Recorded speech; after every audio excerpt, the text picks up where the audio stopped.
01 Garaharja, Kecamatan Pakuan Ratu, Kabupaten Waikanan, Provinsi Lampung.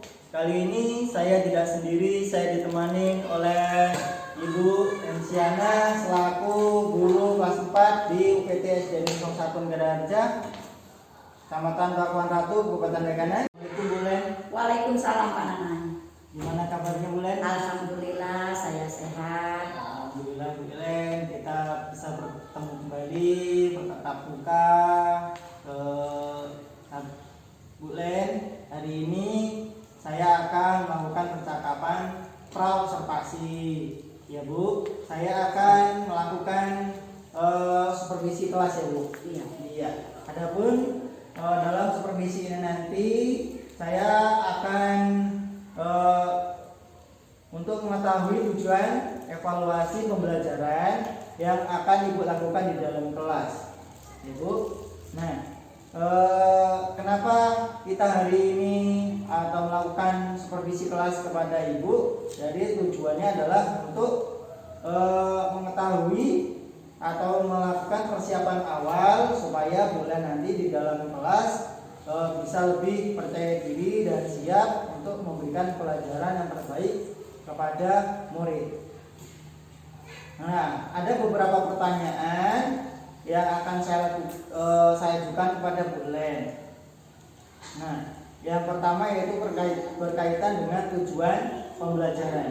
Kira-kira apa tujuan pembelajaran yang ingin Ibu lakukan atau yang ingin Ibu capai nanti, Bu Len? Baik Pak Nanan, berdasarkan pembelajaran yang saya tuliskan di sini itu satu, yaitu peserta didik mampu untuk mempelajari konsep bagian-bagian tumbuhan seperti batang, daun, buah, dan akar. Oke. Jadi pembelajaran yang ingin Ibu capai itu tentang tumbuhan ya Bu ya. Jadi dari aspek yang ingin Ibu capai atau Ibu lakukan dalam observasi ini apa Bu? Tentunya di pengetahuan dan keterampilan, yaitu kompetensi yang ingin saya kembangkan Pak Nanan.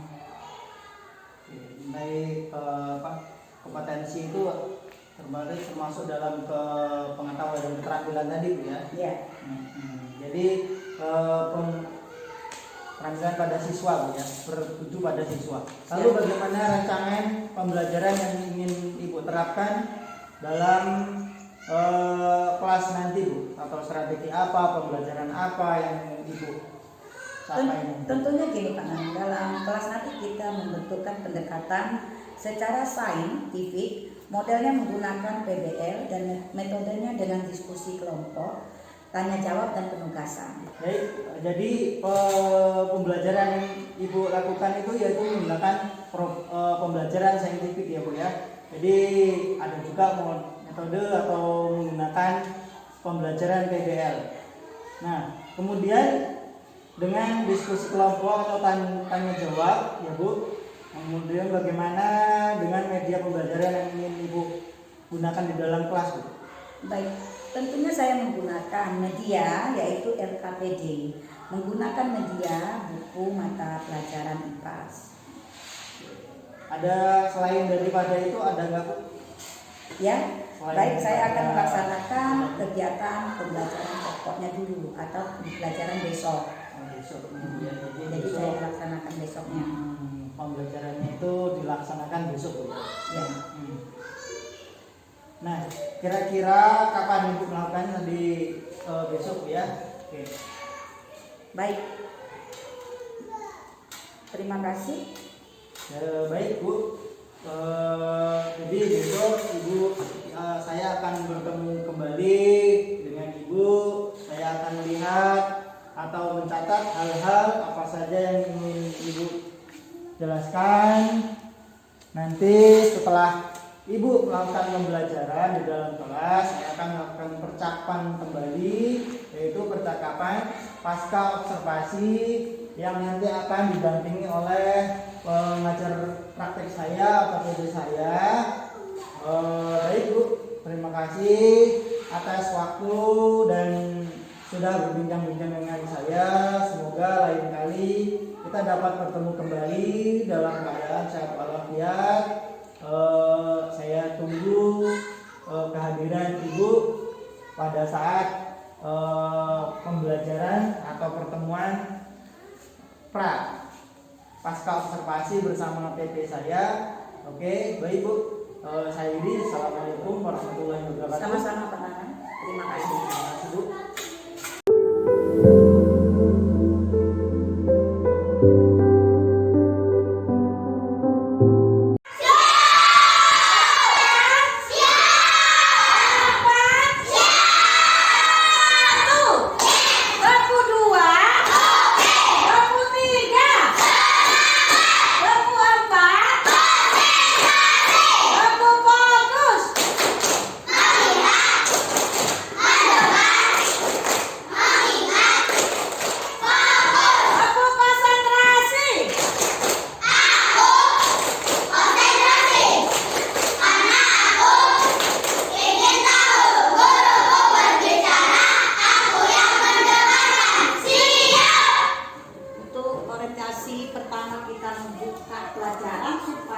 Tidak jenuh, supaya tidak bosan, kita buka dengan lagu sini teman di sana teman di sana.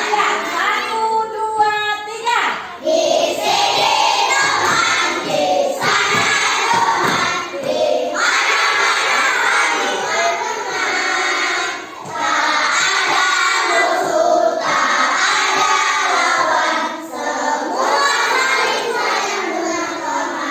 Tidak ejek-ejekan, tidak pukul-pukulan, saling tolong sayang dengan teman. Tidak ejek-ejekan, tidak pukul-pukulan, saling tolong dan sayang dengan teman. Ya, selamat pagi.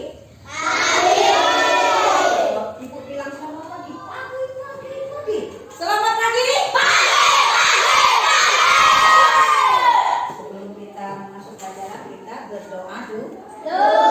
Ya, ketua kelasnya siapa? Suri. Silakan ke depan. Maju. Ya, semua untuk berdoa serius. Tangannya diangkat, kalau boleh menundukkan kepala ya. 1, 2, 3. Berdoa.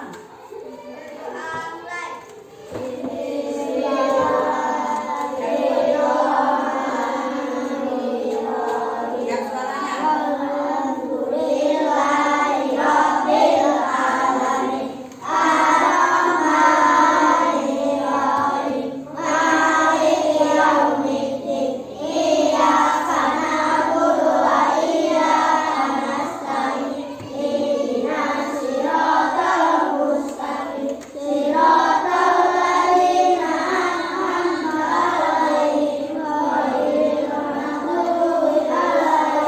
suaranya.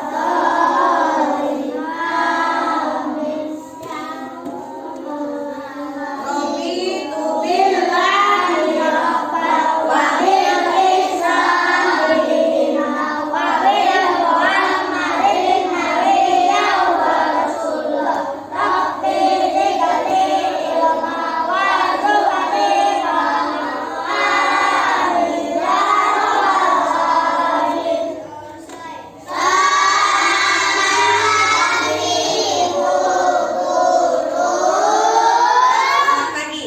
Kita memasuki hari ini pelajaran IPAS. Apa singkatannya?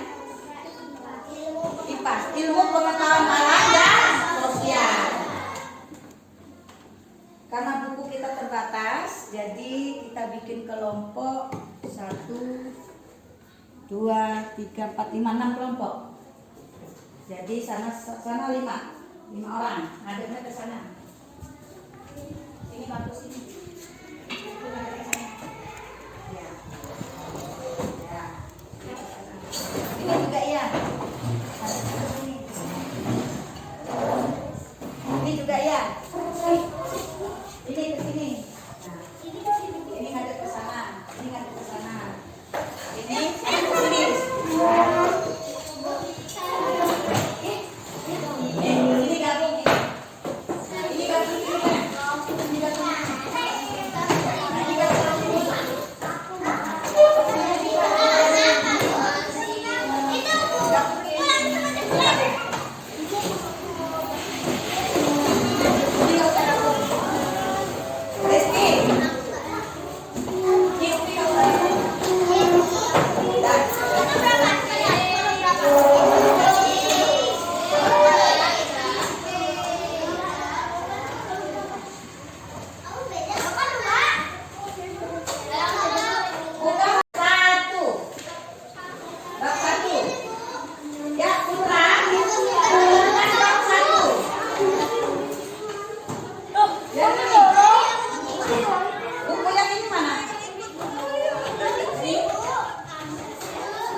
bab 1 ya.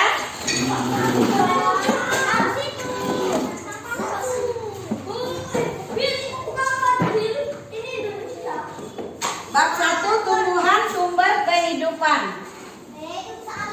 Tumbuhan sumber kehidupan. Ini Indonesia, Bu. Ini Indonesia.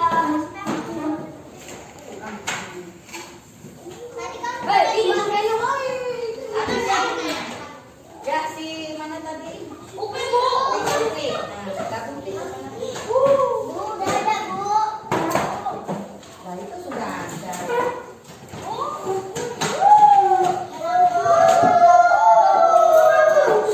Oke.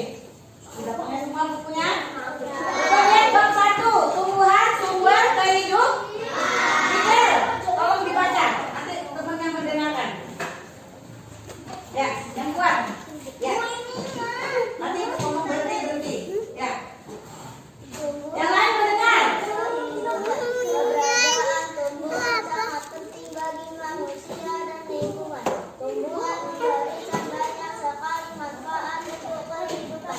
Tumbuhan dapat menghasilkan oksigen. Tumbuhan juga menghasilkan buah, biji, dan umbi sebagai sumber makanan. Selain itu, tumbuhan juga berperan penting dalam pencegahan bencana alam. Ya, stop. Semua lihat di buku. Tumbuhan sumber kehidupan. Keberadaan tumbuhan sangat penting bagi manusia dan lingkungan. Siapa yang bisa jawab? Kenapa dia itu sebagai sumber kehidupan? Ayo. Ya, karena bisa memberikan oksigen terus. Ya, mengindahkan alam, apa lagi? Manfaatnya bagi kehidupan. Menghasilkan apa? Iya, terus apa lagi? Tumbuhan menghasilkan apa? Ayo. Buah, terus apa lagi? Menghasilkan apa? Oksigen, apa lagi? Apa lagi? Biji. Apa lagi? Umbi, tahu umbi? Umbi, apa lagi? Oksigen, daun, buah, umbi, terus sebagai sumber makanan. Tumbuhan apa? Pencegahan bencana alam. Sebutkan apa aja bencana alam.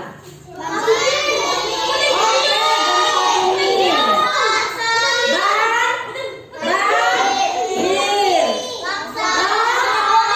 longsor. Karena longsor itu bencana alam. Makanya kita sama tumbuhan kita bersyukur karena untuk mencegah bencana alam. Seperti tadi ada gempa bumi, banjir, longsor dan sebagainya.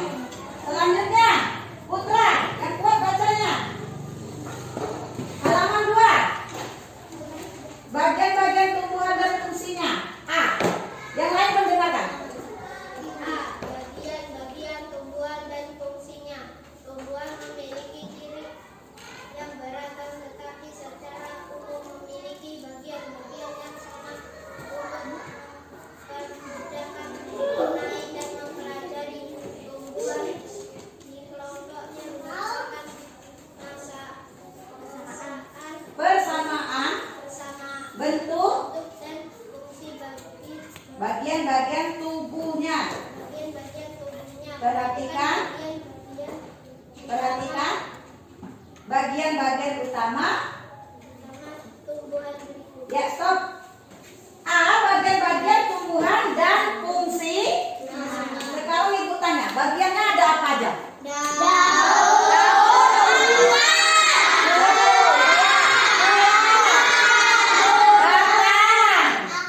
Akar. Ya.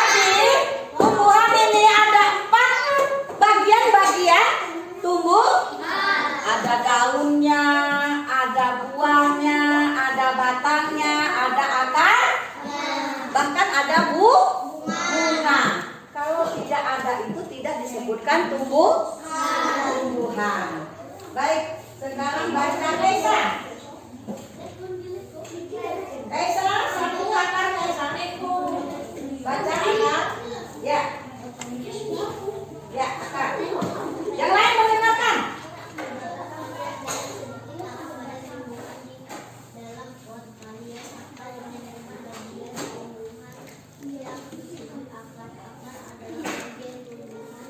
Yang biasanya ditanam di dalam tanah. Fungsinya akar adalah tumbuhan antara lain Ya, lanjut Upi. A. menyangkut dan memperkokoh berdirinya tumbuhan. B. Menyerap cairan dan garam-garam mineral zat-zat hara dari dalam tanah. C. Mengangkut cairan dan zat-zat makanan yang sudah diserap ke seluruh bagian tumbuhan. D. Pada beberapa jenis tumbuhan akar digunakan sebagai tempat cadangan makanan. Ya, stop. Jadi, pertama kita bahas masalah akar. Dan kita bahas masalah akar. Yang dibaca Kaisa tadi, masalah akar. Di sini disebutkan fungsi tumbuhan antara lain sebagai berikut. Jadi akar ini ada fungsinya ada 4. Menyokong, menyokong. Bahasa Indonesianya apa nih? Ayo, menyokong dan memperkokoh berdirinya tumbuhan. Kalau bahasa Indonesianya apa nih? Menyokong. Itu kalau kita support, kalau teman kita lagi bersedih, tidak menang, kita mensupport. Itu artinya sama dengan menyokong. Jadi akar ini akar memperkokohkan batang ini tadi ini kan akar ini artinya memperkuat, ya. Maka A menyokong dan memperkokoh berdirinya tumbuhan. Coba kalau tidak ada akar, berdiri tak pohon ini? Tidak ada akar, mati. Pohonnya mati karena tidak ada akar. Mati. Pohonnya mati karena tidak ada akar, tidak ada memperkuat dia untuk berdiri. B. Menyerap cairan dan garam-garam mineral. Jadi ini akar dia nyerap, makanya sering disiram. Kan disiram. Ada juga jadi pupuk. Nanti dia menyerap di sini. Menyerap cairan dan garam-garam mineral. Zat-zat hara dari dalam tanah. Nah, ini tanah. Nah, dari sini nih banyak zat-zat hara diserap oleh akar akan dibawa. Ya. Kemudian C. Mengangkut cairan dan zat-zat makanan yang sudah diserap ke seluruh bagian tubuh. Jadi fungsi akar itu tadi ada 4. Ya, di antara 3 tadi dia setelah menyerap cairan ini, kemudian zat-zat makanan sudah diserap di seluruh bagian, mengangkut cairan ini ke bagian tubuh. Makanya terjadi buah. Ya, terjadi buah, bunga. Ya kan? Karena sudah diserapin makanannya. Kemudian yang keempat, pada beberapa jenis tumbuhan akar digunakan sebagai tempat cadangan makanan. Berarti ini kayak kulkas ya. Kayak kulkas. Cadangan makanan. Jadi di sini makanannya banyak. Makanannya banyak sekali makanan di sini. Ini fungsi dari akar. Berarti sangat penting sekali akar itu mempunyai cadangan makanan. Makanya setiap tumbuhan itu harus disiram supaya subur. Karena akar ini penting karena makanannya di akar. Ada di akar. Selanjutnya, Bilkis, batang nomor 2 batang. 2. Batang. Batang memiliki fungsi untuk menopang bagian tumbuhan yang berada di atas permukaan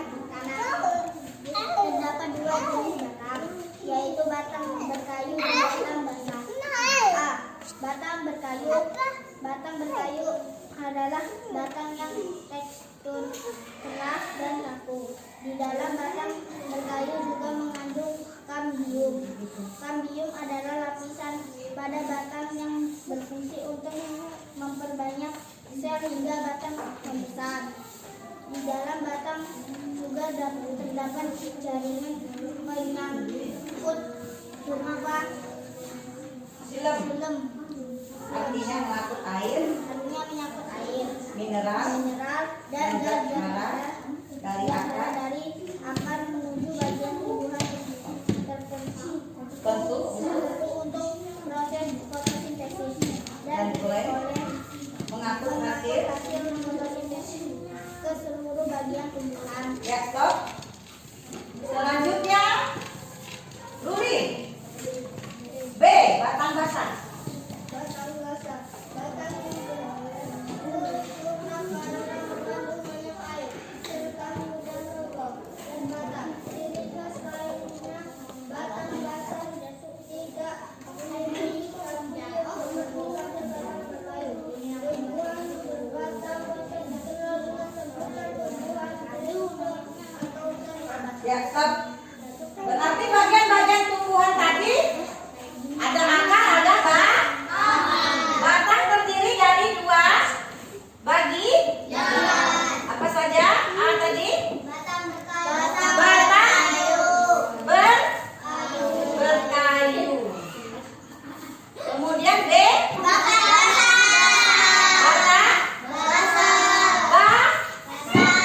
basah. Kalau dia berkayu dia kokoh, dia keras.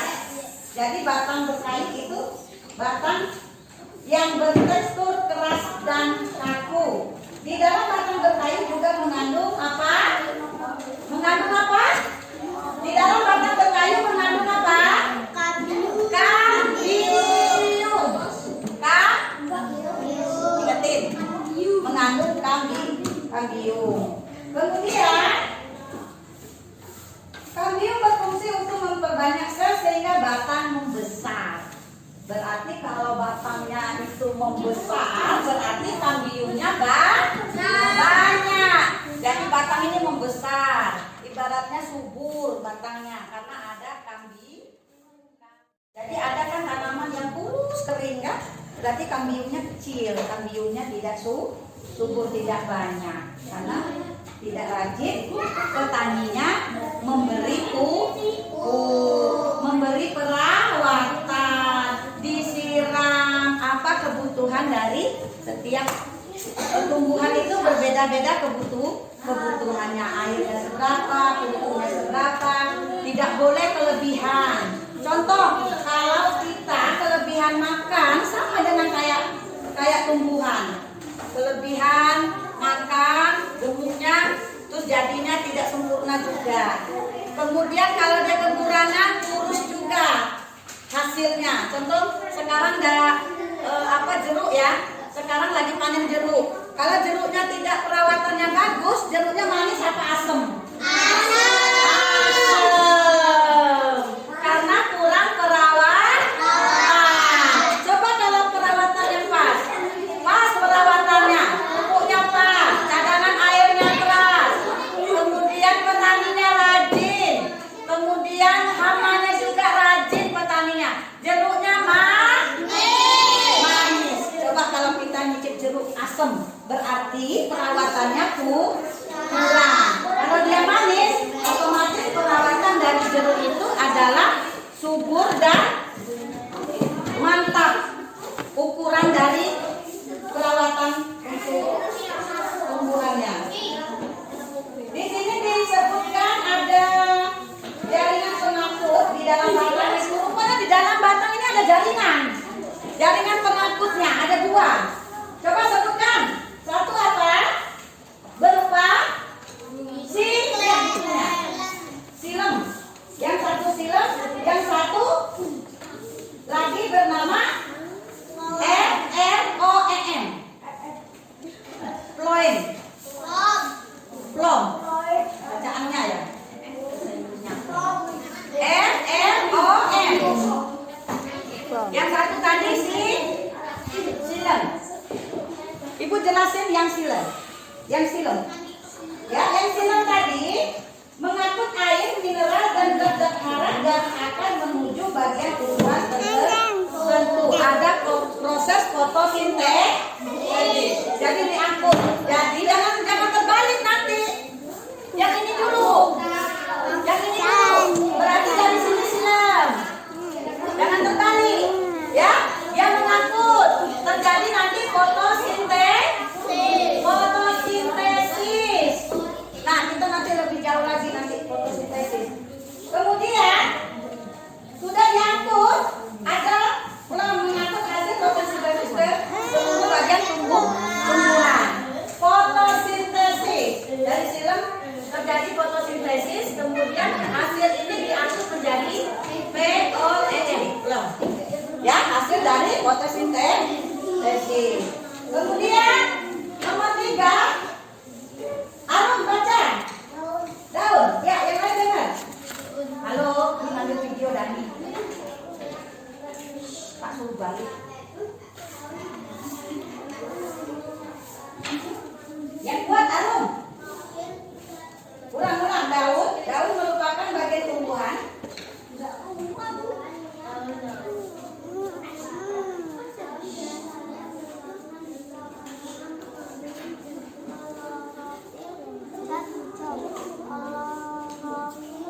yang terdapat di dalam Menyerap energi cahaya matahari.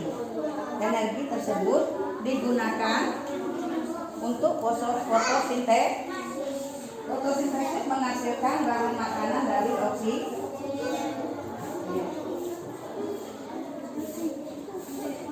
tangkai daun, tulang daun, lembaran daun berdasarkan tulang daunnya, bentuk daun dibedakan menjadi tulang daun menyirik, tulang daun melengkung, tulang daun sejajar, tulang daun menjadi. Ya, stop. Yang ketiga, bagian-bagian tumbuhan tadi. Sampailah kita di puncak daun. Daun merupakan bagian tumbuhan yang berbentuk lembaran. Daun biasanya berwarna hijau. Makanya ada kata-kata dari MIPA yaitu klorofil. Klorofil. Ya. Klorofil. Artinya adalah zat hijau. Jadi klorofil adalah zat hijau. Coba lihat di daun. Klorofil terdapat di dalam kloroplas dapat menyerap energi cahaya. Jadi dia dapat menyerap energi cahaya matahari. Energi tersebut digunakan untuk fotosintesis. Fotosintesis menghasilkan bahan makanan dan oksigen. Makanya kita yang menghasilkan makanan dan oksigen disebutkan fotosintesis. Kemudian daun memiliki bagian yang terdiri atas tangkai daun, tulang daun, lembaran daun. Berdasarkan tulangnya, bentuk dan daun dibedakan menjadi A, B, C, dan D. Ada 4. Tulang daun menyirik, tulang daun melengkung, tulang daun menjari, tulang daun sejajar. Nah, di sini ada teman. Tulang daun menjari.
Penamu mana?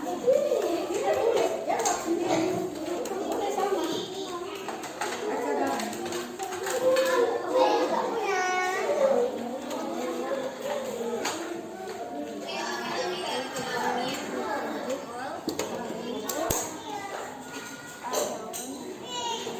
Sama dengan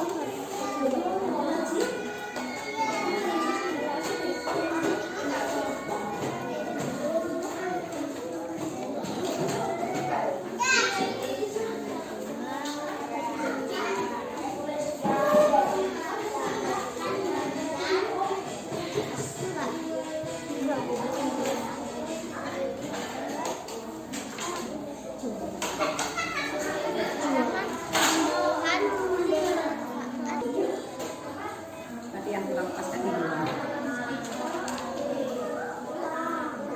Semuanya tugasnya diselesaikan masing-masing walaupun berkelompok, ya, dijawab.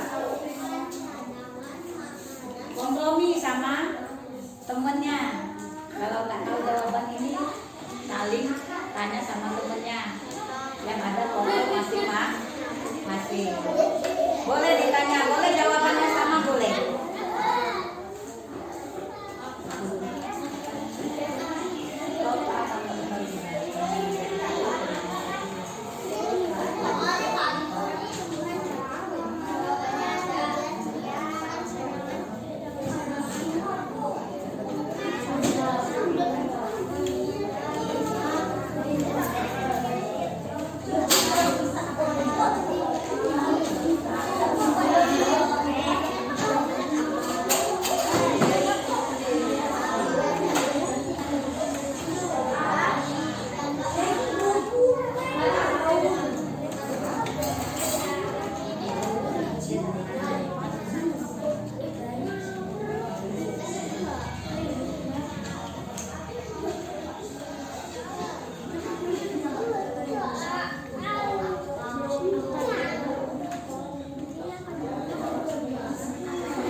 bagian bab kotak pertama.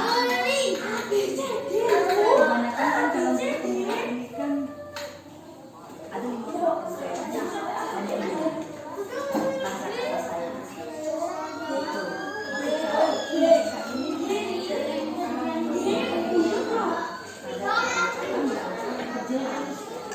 Gitu. Jangan yang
Di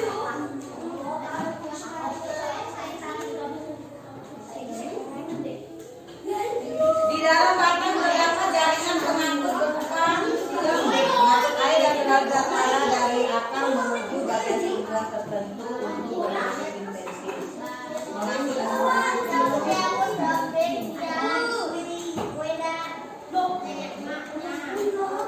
yang diconteng itu yang benar ya, yang kotak yang benar. Menyalurkan hasil fotosintesis ke seluruh bagian tanaman diconteng. Mengangkut air dan mineral ke daun diconteng. Menegakkan tubuh tumbuhan. Apakah batang itu fungsinya seperti itu? Coba lihat jawabannya masing-masing. Nanti bertanya dari kelompoknya Putra, kelompoknya Dafa, kelompoknya Kaisa, kelompoknya Upi, kelompoknya si Ahmad Damar, kelompoknya Fidel. Ya sekarang saya mulai dari Fidel dulu. Fidel dan kelompoknya si Damar ya. Di kelompok Fidel dulu ya. A. Bagian tumbuhan yang ditunjuk oleh huruf A, B, D, dan C secara berurutan adalah kelompok Fidel apa? A. Ya, B. D. Ya, kelompok Damar sama yang disebut sama Fidel tadi. Ya, coba jawab. A. B. D. Ya, selanjutnya kelompok Upi. Kelompok Upi beberapa tumbuhan memanfaatkan bagian A untuk menyimpan cadangan makanan. Contoh tumbuhan tersebut adalah yang menyimpan makanan, kelompoknya Upi dan kelompok Kaisa. Kalau yang kita makan sehari-hari, kita rebus, kita goreng. Ayo, tumbuhan apa? Umbi. Iya. Kemudian yang C, tempat terjadinya fotosintesis dari bagian tumbuhan yang ditunjukkan oleh huruf C. Putra sama Dafa. Terjadinya fotosintesis. Fotosintesis itu adalah menghasilkan bahan makanan dan oksigen. Nah, di mana antara A, B, dan C? Antara A, B, dan C di batang kah, di akar kah, atau di daun? Coba baca dibalikin ada di daun. Ya, energi tersebut digunakan untuk fotosintesis. Fotosintesis menghasilkan bahan makanan dan oksigen. Daun memiliki bagian yang terdiri dari tangkai daun. Jadi di mana?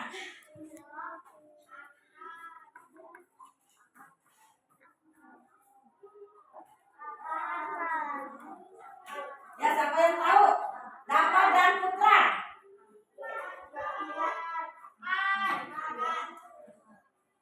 Fotosintesis.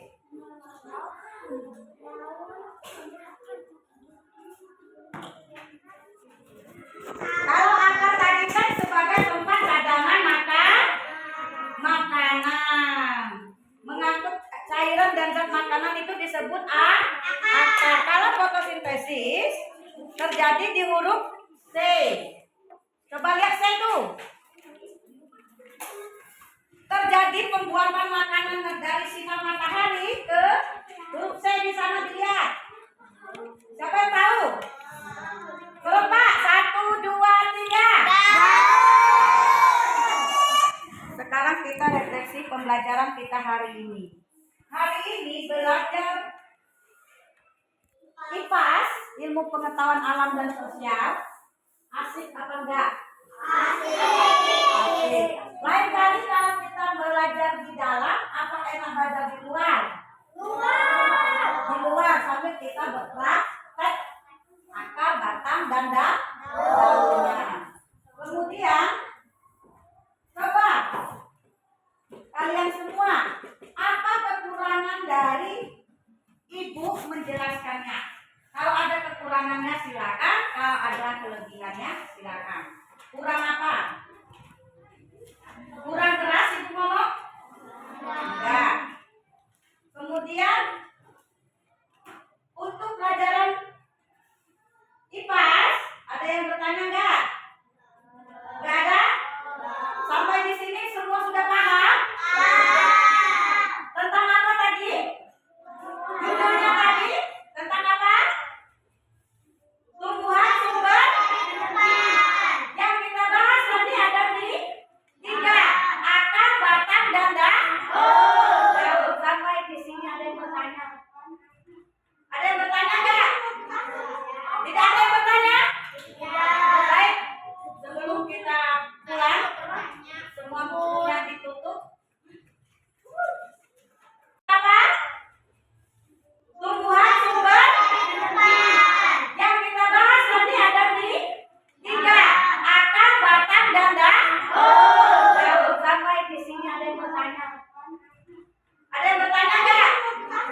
Kembali ke kampungnya masing-masing. Biasanya dikumpulkan.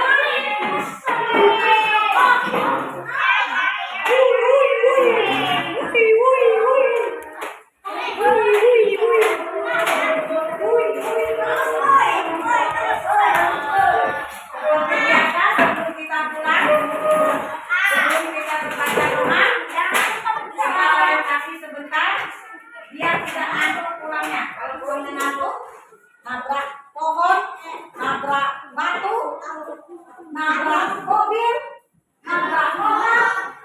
Makanya kita jangan ngantuk.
Belajar kembali, makanya jaga kesehatan. Saya akhiri. Wassalamualaikum warahmatullahi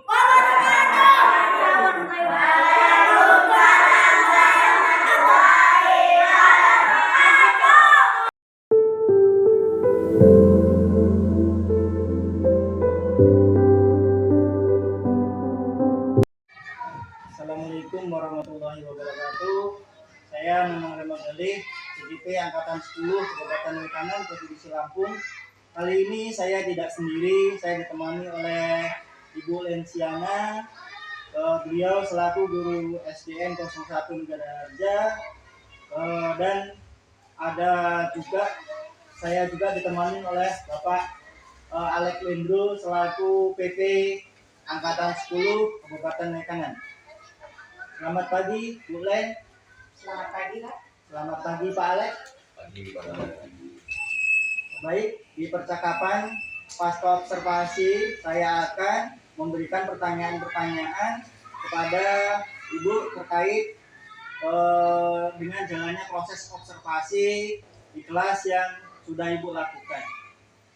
Dengan tujuan untuk mengevaluasi pembelajaran yang sudah Ibu lakukan, dan di situ ada pertanyaan-pertanyaan observasi yang sudah berlangsung, Bu. Baik, pertanyaannya apa, Pak? Apa pembelajaran yang sudah berlangsung itu apa, Bu? Baik. Awalnya saya merasa pertama bagaimana perasaan saya jika saya mengajar, kemudian jalannya kegiatan observasi kelas yang sudah saya berlangsung saat itu sedikit merasa malu diperhatikan. Namun saya sudah dari awal saya memang basicnya di pendidikan, jadi saya menganggap rileks dan biasa-biasa saja. Oke, terima kasih Ibu. Alhamdulillah sudah berjalan dengan baik Ibu. Bisa diceritakan kembali Bu, aspek pengetahuan apa yang sudah Ibu lakukan di dalam kelas dan langkah-langkah apa yang sudah Ibu lakukan? Baik, untuk strategi pada saat saya proses belajar mengajar waktu itu saya gunakan adalah strategi pendekatan. Pendekatannya melalui scientific. Modelnya menggunakan PBL dan metodenya dengan diskusi kelompok, tanya jawab dan penugasan. Kemudian aspek yang ingin saya capai adalah aspek pengetahuan dan keterampilan, di mana pada aspek pengetahuan saya meminta siswa mengerjakan LKS.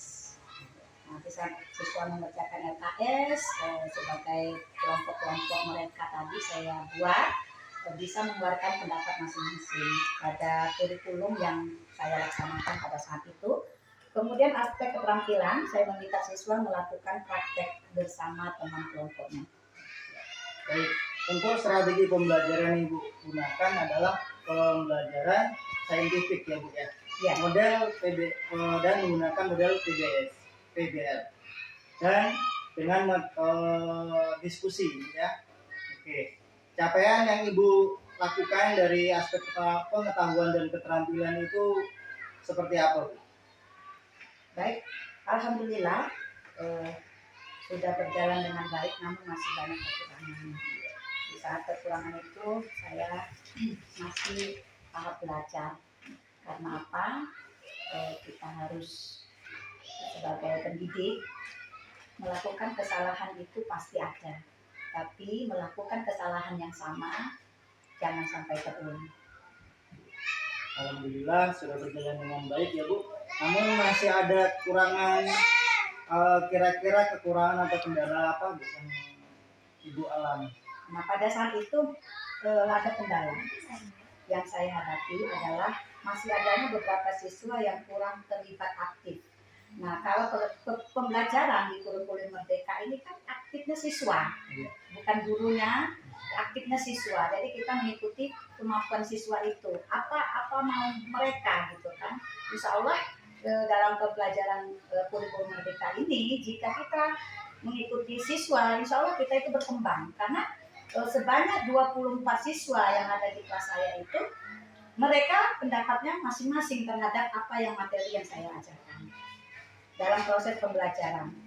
Jadi harus kurangnya terlibat aktif lah siswa. Jadi itu kekurangan saya. Ya, jadi masih ada kekurangan terlibat aktif ya Bu dalam Ya. pembelajaran itu ya. Ya. Nah,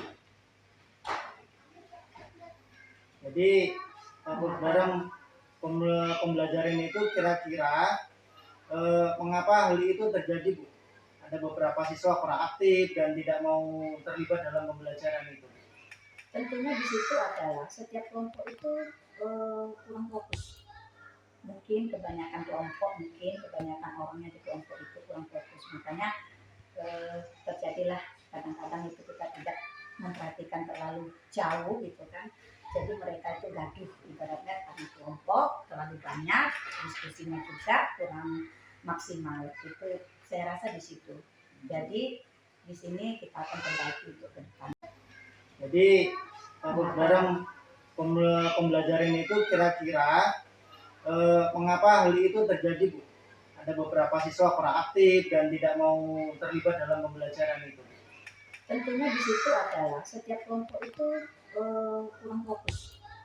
Mungkin kebanyakan kelompok, mungkin kebanyakan orangnya di kelompok itu kurang fokus. Makanya terjadilah kadang-kadang itu kita tidak memperhatikan terlalu jauh gitu kan.